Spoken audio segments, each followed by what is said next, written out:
In reading through my devotion today, I got done with everything and I asked God, what's going to happen to this country?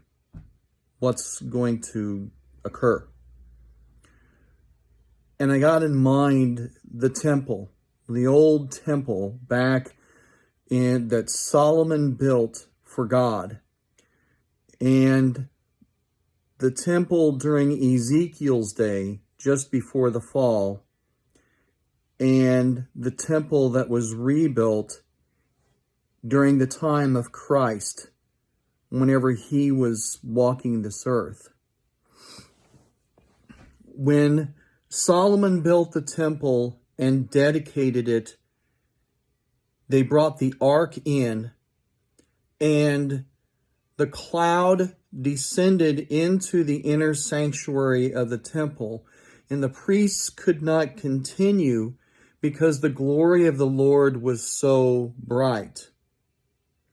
So all throughout that time of the building of the temple, the glory of the Lord shone in there. So if you were outside looking in, not going into the inner sanctuary, you would see glowing. Then we come upon the time of Ezekiel. And there is the chapter in there deals with God leaving. His glory, the brightness, left, picked up, and left. And it didn't come back. And then you fast forward to the time when the temple was rebuilt. And those priests and Jesus seeing the temple, of course, he was the embodied glory of God. God in flesh, Emmanuel, God with us. But the glory of the Lord that was there at the first building of the temple didn't exist. So those priests were doing things in the temple, making their sacrifices, doing their day-to-days, without even understanding what that glory looked like. The temple was the temple. Even his disciples marveled at the building and the structure.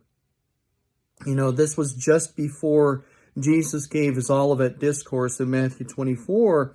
And Jesus, being God, would have said, look, you don't even know what it was like before. He didn't say that, but he knew.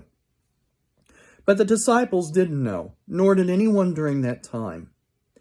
And then it was shortly after, it was in 63 AD, that the final construction of the temple occurred, and then it was destroyed 7 years later.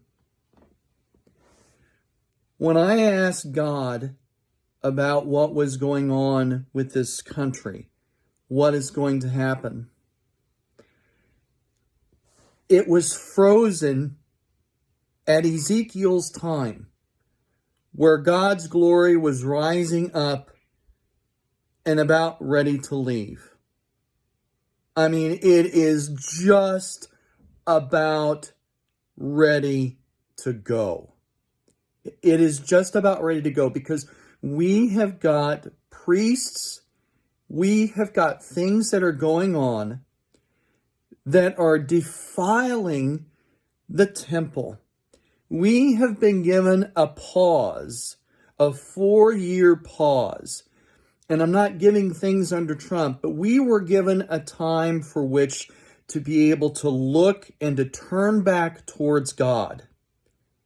But we haven't. In fact, we have, with the things that are happening in politics, we have essentially set back the clock and erasing that pause period. What this country is going to face right now, where we are at spiritually, is that God's glory is about ready to leave. He is just above the Ark of the Covenant and about ready to go. He is just about ready to go. And we need to pray.